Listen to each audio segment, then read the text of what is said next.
Hey, welcome back to another episode of the Amazon Seller Podcast. We took a little bit of a break last week as Andy and Ron have been traveling a lot lately, but we're excited as we're going to have a lot of regular episodes coming up, a lot of great content for you. If you haven't yet, you should really check out the Amazing Freedom Amazon Sellers Facebook group as we're constantly posting new ideas and content and answering questions. It's a great group. Join us in the Amazing Freedom community if you have not yet. In this episode of the Amazon Seller Podcast, we're going to talk about major traffic factors for your Amazon listings, how you can get customers to see your listings, and then we're also going to talk about major conversion factors, and our main focus is steps that you can take to improve your conversion rates. Stay tuned. This is the Amazon Seller Podcast, hosted by multi-million-dollar Amazon sellers helping you launch your private label business to the next level. Find us on amazingfreedom.com or subscribe to this podcast on iTunes and YouTube.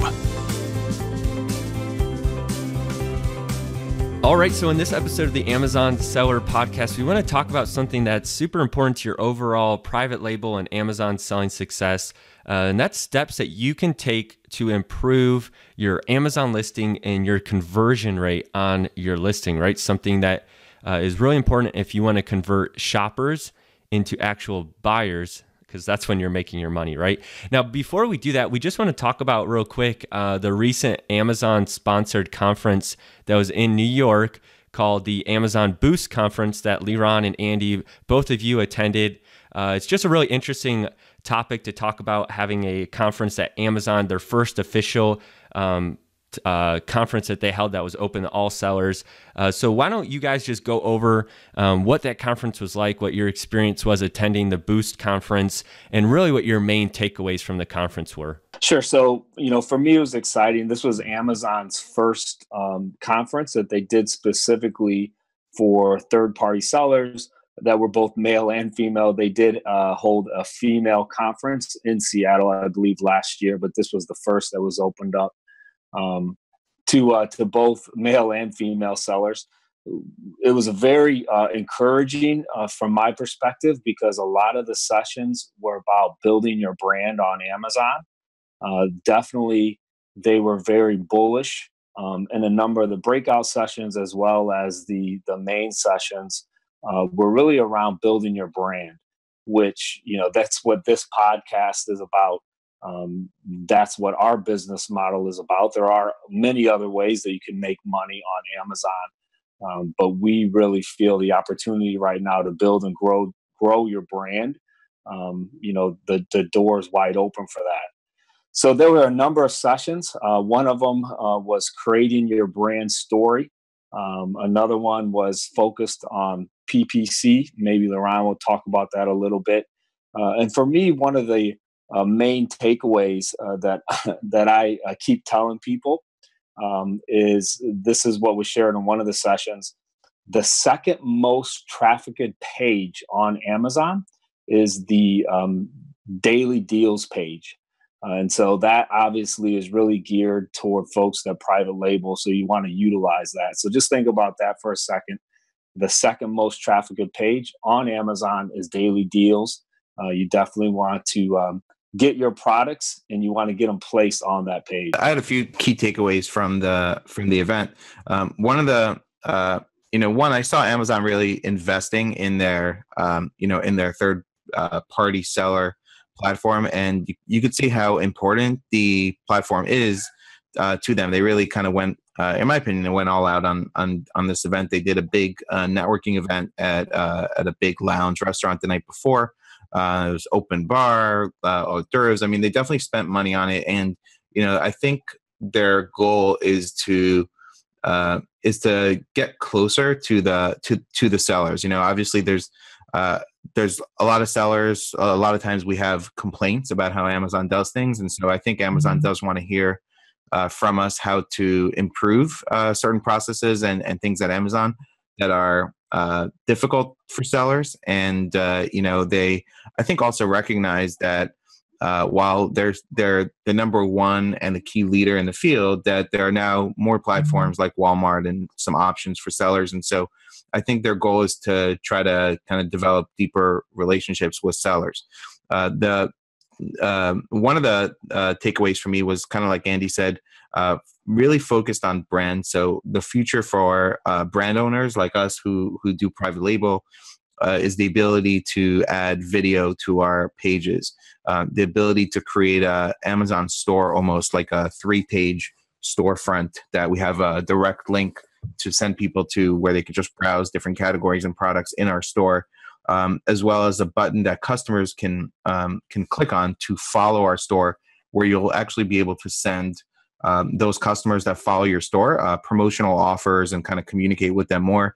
A lot of stuff that we can't do now. So they're really gearing that towards brands and giving them the ability to communicate directly more with customers. And then one of the other biggest takeaways that's I think any event you go to, the networking is just really really key, and talking to other sellers, what's working for them.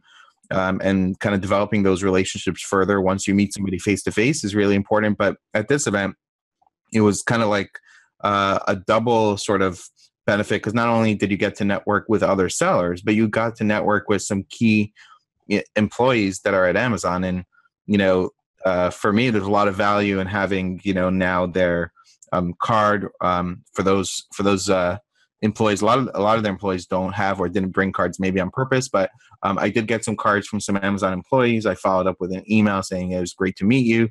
So you kind of want to develop that relationship, sent them a LinkedIn request. And so, having like a direct contact at Amazon, I think is can be really valuable. And so for me, that was a lot of the takeaway from just being there, is just like to maybe become memorable in some way to an Amazon employee. I was able to sit down at a table with, for example, the head of the Amazon exclusives program, talk to him, share with him some of my feedback about the program that I was actually in at one point, and possibly going back into it, and giving him feedback, and then sending him an email. And now he'll probably, if I send him another email, he'll remember and know who I am. And that's, for me, that's a big, that's a big advantage of attending an Amazon conference. Now, I know a lot of people wanted to attend the conference actually afterwards, but the reason they didn't follow up with it is because they thought it was like a spam message from someone trying to steal their information initially, so they didn't even like open the email or respond to it. We're not sure if they'll do another Boost conference, or they might not call it Boost, right? But some kind of Amazon sponsored conference. I'm sure they'll do another one, but when it or where it will be. But what about you guys? I know when you came back, you said a lot of the talks were good, but they were kind of geared towards, newer audiences maybe, or it didn't get real deep and detailed. But like Liran, like you just said, the real value, or a lot of the value found, was just in the networking, meeting some of those key employees and other people. So I'll just ask each of you, if there was another Amazon sponsored conference for all sellers, would you guys attend it again? Yeah, for me, absolutely. One of the highlights for me were meeting a young couple. They're 27 or 28 years old, I believe. They have a phenomenal Amazon store. If you get a chance, you want to take a look at it. Their store name is called Willow and Everett. They were actually there, invited by Amazon. They were on a panel. They've been selling on Amazon for 2.5 years, building their Willow and Everett brand. They'll sell probably between $4 and $5 million this year on their store, have about 15 or 16 products. What's interesting is Liran and I often use their store as an example in some of our trainings of a great way to build private label products, but even a better way to build brands. And so they've just done a phenomenal job telling their brand story, phenomenal job with their marketing. And so it was really cool meeting them. Again, young couple, they're only 27 or 28. They've only been doing this for 2.5 years. The husband, he actually was in the Air Force and just left the Air Force less than 6 months ago. So he's only been full-time 6 months.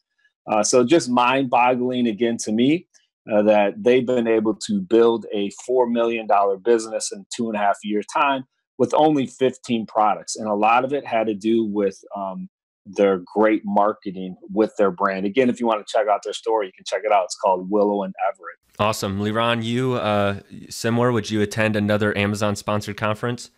Yeah, so I think I definitely would attend the conference. I did give Amazon feedback, so they encouraged everyone to give feedback on a survey that they sent out after the event, which I did fill out, and I did give them feedback that some of the sessions were kind of geared very much toward newer sellers, and so that it might make sense for them to have multiple sessions in the future where they do like a 101, 201, and 301 type of session for sellers that are more advanced, as well as sellers that are just starting out.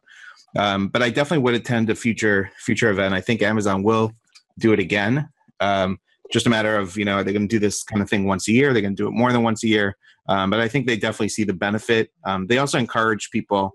One of the keynote speakers spoke and encouraged people to really, network with each other. They said, there's so many talented and smart CEOs in this room that a lot of times the answers for your questions are going to come from, the person sitting next to you, not, directly from us. And so they even mentioned, possibly, building some kind of community for sellers outside of the seller forums, which, I think would be interesting. But I would definitely attend another session. Again, for me, just getting in front of, 10 minutes with an Amazon employee that's, that has maybe some clout is definitely a benefit of going to an Amazon sponsored conference.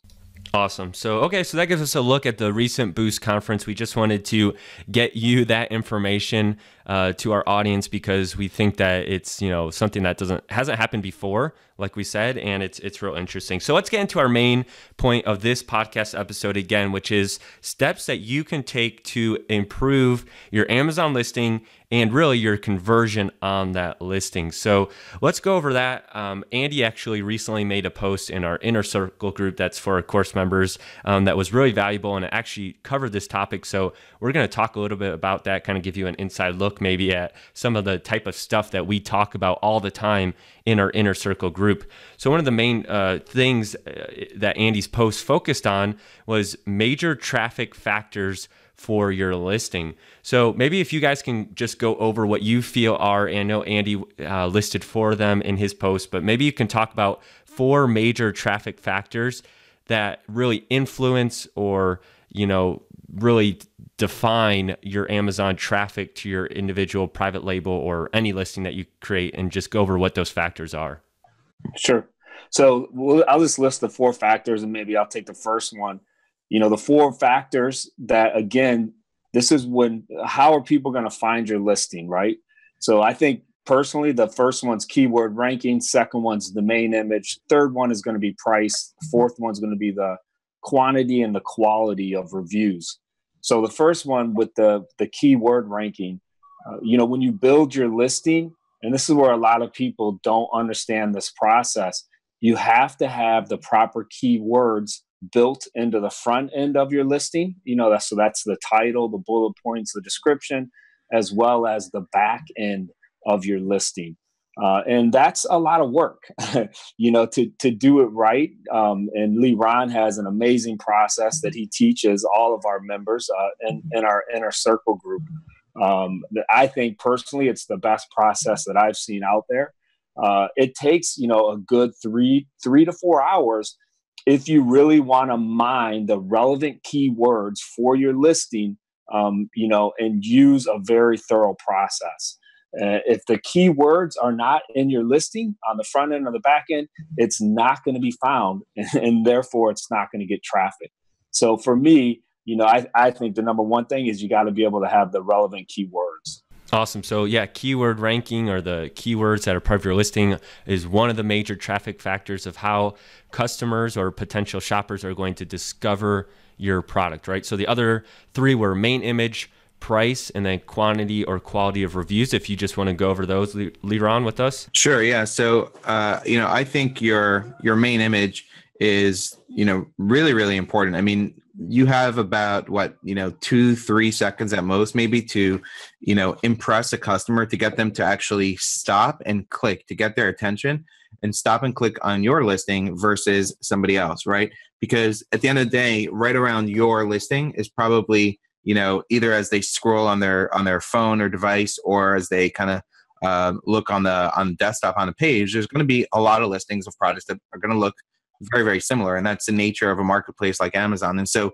you want to have, a really amazing main image. And then when they click on that, you want to kind of continue to impress and kind of tell a story with your other images through lifestyle photos. So I think your images are a huge factor, and that's why I invest in my images, because I do see it as an investment that's going to boost conversion. So I encourage you to from the start just make really, really great images of your product.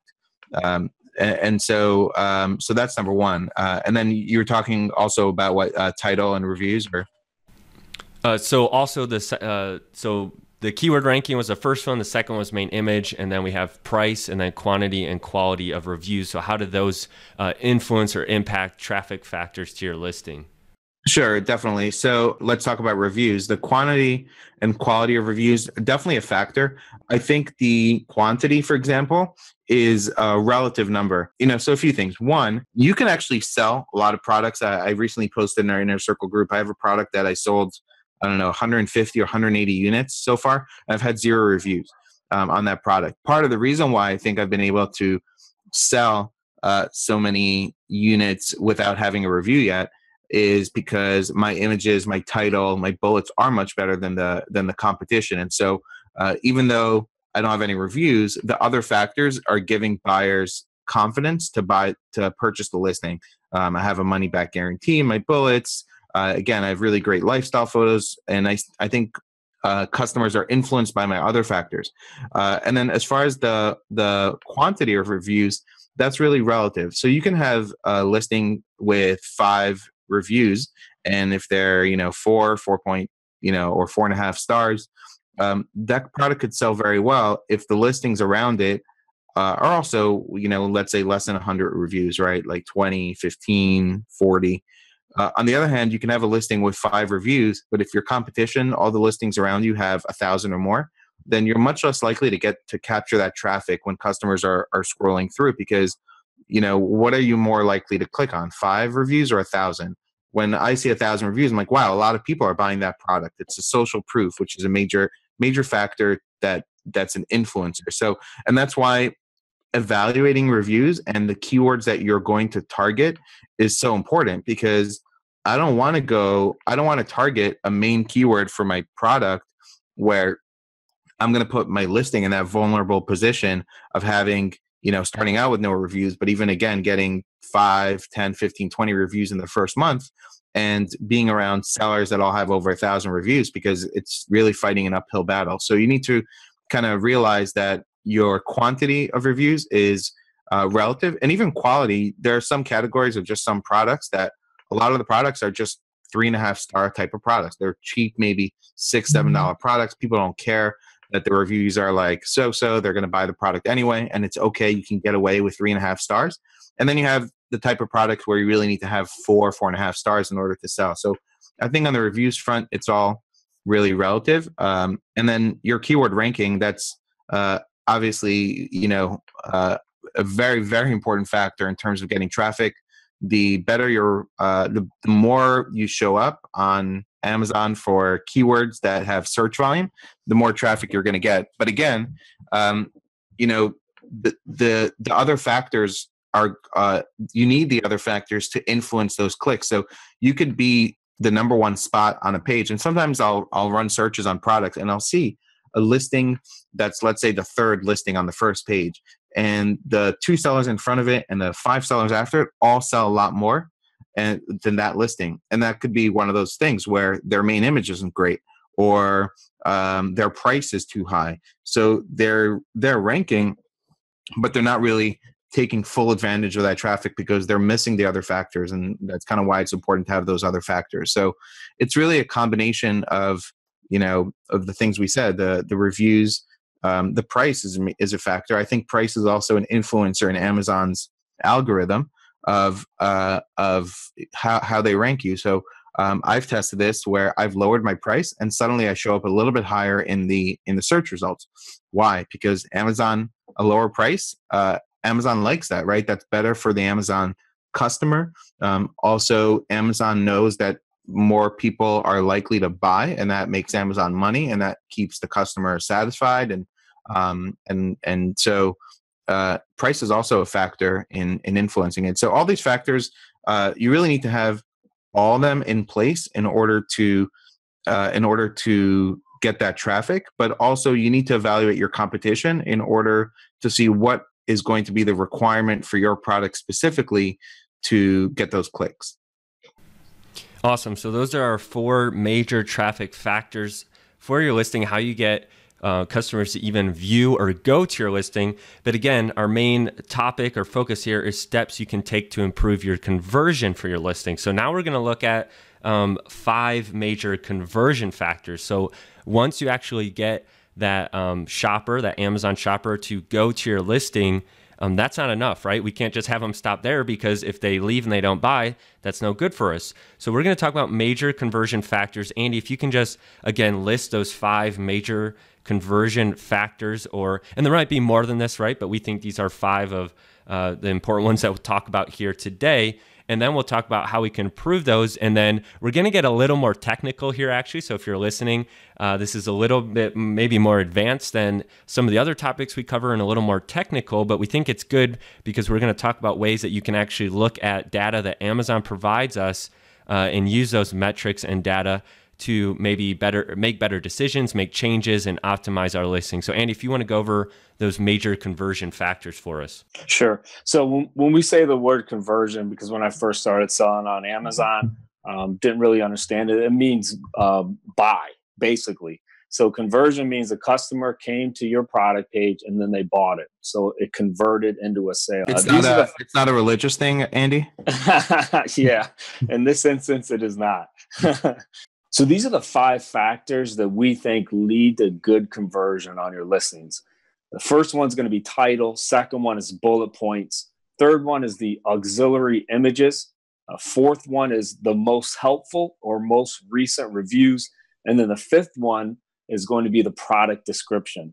So I'll just take the first one as the title. That's probably an obvious one. You have to have a title that is relevant to what you are selling, right?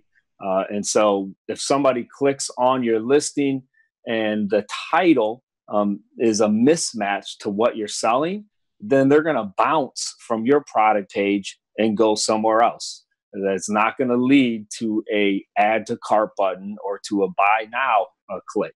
And so you have to make sure that your title is as relevant as possible to what you are actually selling. And for me, just to add to the title is many times I see titles that are too technical in nature and not enough. They don't hit on those emotions enough. Meaning, if I'm selling, so think about like an iPhone, right? So, if you're selling an iPhone, you can have a listing that says, iPhone 7, 64 gigabyte, X speed or whatever, right? And just put all those technical things are not appealing to somebody's emotions, right? But if you had the title of something like, iPhone 7, the fastest new phone on the market, 64 gigabyte, right? Now you're appealing to somebody's like why they might want the phone or one of the benefits of having the phone. And many times I just see titles that are just really technical that talk about features of a product, but don't tell somebody why they would want it. And then having those things in the title is a major traffic influencer, because especially on Amazon, because you have 20 titles right around you that are going to be very similar. And so the question you need to ask yourself is looking at your competition and saying what is going to be different in my title that's going to get somebody to click. So if you're selling fish oil, again, another, really super competitive product, right? Fish oil, 1,000, milligram DHA, EPA, omega benefit, right? Or somebody who says, fish oil, great for joint pain, right? Now, again, somebody looking at that is going to say, oh, joint pain, that's exactly kind of what I need it for. And they're going to click on it. So you really need to, when doing your copywriting, or if you're outsourcing it, when doing your copywriting, you want to look at your competition and see how you can make your listing different. And that's, one of the things that we do. We have a copywriting listing service. And one of the things that we do when we when we write out listings for people is we look at the competition and we want to make sure that our titles hit on things that other people don't have in the title and are going to influence the customer to click on our listing versus somebody else. And once you get them to the listing, you want to do everything you can to influence them to click buy instead of go back and check out somebody else's listing. Right. So, okay. So the first major conversion factor is that title, which you can see, the title or part of it from just the search page. So it might not be as much of an influencer, but you can't always see all the titles. So it does definitely play a factor into the conversion once the customer actually gets to it. But the customer cannot see the bullet points or the secondary images. So if you just want to real quick hit on those later on about how the bullet points, basically I know is a lot about what you just talked about, how you can, gives you more room to hit on features and benefits. And then also those secondary images, how you can use those to, because these are things that customers don't see until they actually click onto your listing. And so this is where they go from just being a traffic or a viewer to an actual conversion if they buy. So this can help with that if you want to just hit those quickly. Sure. So one on images, we've all kind of come across those listings on Amazon where like somebody took a picture of the product like in their house or on their bed or on their wood floor or something, and you just have terrible images. Or we've hit on those images that have a amazing main image that have different angles of the product or showing how to use the product, and then have actually people using the product. For example, you could think about, a French press, and you can show French press and, show just the product, right? But then you could show French press with the coffee in it, with the coffee beans around it, with people sitting around the table, looking out at the sunset, drinking their cup of coffee on the porch, right? And that's kind of what you want to portray to somebody, that, this is what the product is going to do for you, right? This is what you want out of this product. And so to me, that's the difference between, okay photos where you can have just like a French press on a white background, or you can have the story of the French press, right? What does this mean for me in my life having this French press? It means sitting outside on the porch, looking at the sunset, drinking coffee with a friend. And if you can kind of tell that story through images, and Andy was talking earlier about Willow and Everett, that's what they do really well. They have those lifestyle photos. So I encourage you to kind of look at their listings and see what they do with lifestyle photos, and to not copy that, but essentially you want to model other people's success. And so the images should not just show the product, but they should tell a story, almost like storyboard of just the product to what the product is going to do for you. And if you can hit on somebody's emotions, because people don't buy based on logic, people buy based on emotions, and your product could be higher priced than somebody else. But if you really capture that person on your listing, and capture their emotions, then they're going to click and buy. And then it's kind of the same thing with the bullet points. It's telling the story of the product, not just that you're selling a French press, but you're selling a French press that's going to produce the freshest, most, most aromatic coffee that they've ever had, that they can sit in and enjoy for Sunday morning breakfast, right? You're trying to tell the story of the benefits of the product in the bullet points. And if you can, again, hit on the emotions of what the product does for somebody, then you're going to capture that customer, as opposed to just saying, French press that's 20 ounce French press, right, with like stainless steel top and silicone handle, right? That doesn't mean anything for anyone, but stainless steel top so that your French press lasts for years to come. Now that tells somebody something. So telling that story in both the bullets and the images, and when you have it all together with a great title, a competitive price, the right keywords, then you have the foundation of a really solid listing that can compete in the marketplace. When people are talking about private label and talking about, is it saturated, or can I compete with Chinese sellers? Who's going to do a better job at those lifestyle images, or who can do a better job? Somebody that's here in the US that understands the market, that goes the extra mile, or somebody from overseas that isn't investing in amazing images, that isn't investing in great copywriting. And so to me, that's a lot of the ways on how you can compete and not just get that traffic, but then convert that customer into a buyer by having all the pieces in place.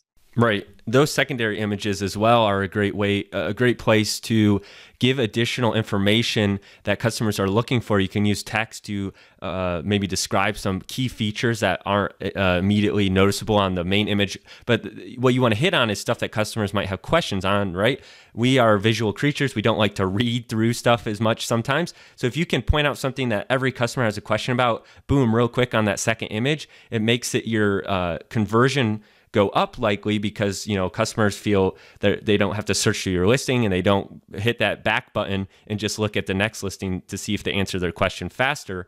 You might show your product compared, show the size by comparing it to another object or having someone hold it, right? That very quickly can answer the question a customer might have about how big this product is. And that's just one example.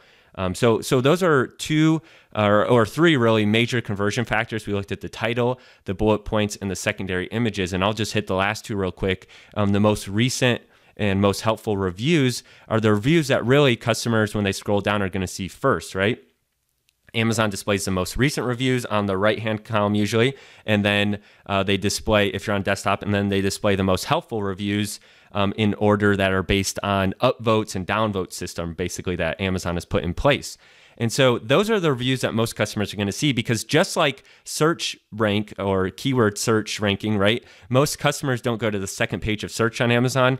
I'm going to bet most customers also don't go to the second page of reviews or the third page nearly as much as they do just looking at those top, most helpful, and most recent reviews. So it's really important, if you're getting a lot of negative recent reviews, even though your overall rating is good, you might see a decrease in your conversion rate. And there isn't always anything you can do about that, but that might be a time where you're really going to try to go after getting some new reviews, because you want to get out some of those most recent negative reviews. So that's an important conversion factor. We know how much weight Amazon puts into reviews, and then also customers do too, because Amazon's been known and historically has been seen as a platform where you look at reviews to really gauge how good of a product it is and how much you can trust your peers. It's a peer review system, right? And customers, a lot of Amazon customers, there's been studies on it, really put a lot of weight in it. So that's important. And then the product descriptions, our fifth one, that's very similar to the bullet points, right? So it's really any additional keywords or information that you haven't been able to hit on those emotions or hit on key questions that customers have. You can do that there. And then one more thing I wanted to mention about the bullet points, I know, Liran, you do this sometimes, is put maybe a guarantee or some kind of something to really relieve customers' fears, right? That's what you're trying to do here. You're trying to appeal to their emotions or relieve any concerns that they have. And if you put some kind of well-written guarantee there where you make them feel like, wow, there's no risk to buying this because I can get my money back for a year or for a lifetime, right? That might be a good place to put some kind of guarantee and really just make that customer feel like they have no risk, nothing to lose, because if it doesn't perform the way that they thought it was going to, they can get their money back. So that's a great way to do that as well. So we looked at four major traffic factors, and then we looked at 5 major conversion factors. So these are steps you can take to improve your conversion. If you focus on those 5 conversion factors, it can help you convert more customers, which means you're making more sales, making more money, right? But how do we actually look at what our conversion rate is and how well our listings are converting, right? So if you guys want to just go through a couple key metrics or data that Amazon gives us, I'll ask you the first one. One of the first things you can look at is your sessions number, right? So if you guys just want to go over what your session number is, what it means to us, and how you can get to that and see it within Amazon as well. Sure. So if you're in Seller Central, you want to look under the Reports tab, and then you click on Business Reports. Again, in your Seller Central account, you go under Reports tab, click on Business Reports. On the left side, you're going to see the Sales Dashboard. It's going to have a list of reports, and you want to select under by ASIN, which is Detail Page Sales and Traffic. So that's where you want to go. First thing you're going to look at is sessions, which sessions equals traffic. It's the amount of unique people that have viewed your product's listing in the period of time you select. And usually it's the last 30 days. So again, sessions is the first thing that you're going to look at. And that is the amount of unique people that have viewed your product's listing. Then the second thing is the unit session percentage. And I'll let Liron talk about that. Sure. So the unit session percentage is your conversion rate. So out of all the sessions that you've had, how many of those sessions became sales? So you can think of sessions as unique visitors to the page, and how many of those unique visitors actually bought your product. One of the other things you'll have there also is page views, and that could be page views is going to generally be higher than your sessions because it could be some of the same people who have come back or have reloaded the page, who've come back to the page. So you can have sessions, which is unique visitors, page views, which is total views. So maybe the same person came back, more than once to the listing. And then your session percentage is your conversion rate. So, as you're making a change to your listing, one, I would encourage you, if you're testing things, not to make a lot of changes at once so that you can see what change is working, and you can come back to these reports and look over time how your sessions are improving, if you're getting more traffic, and how your conversions are improving.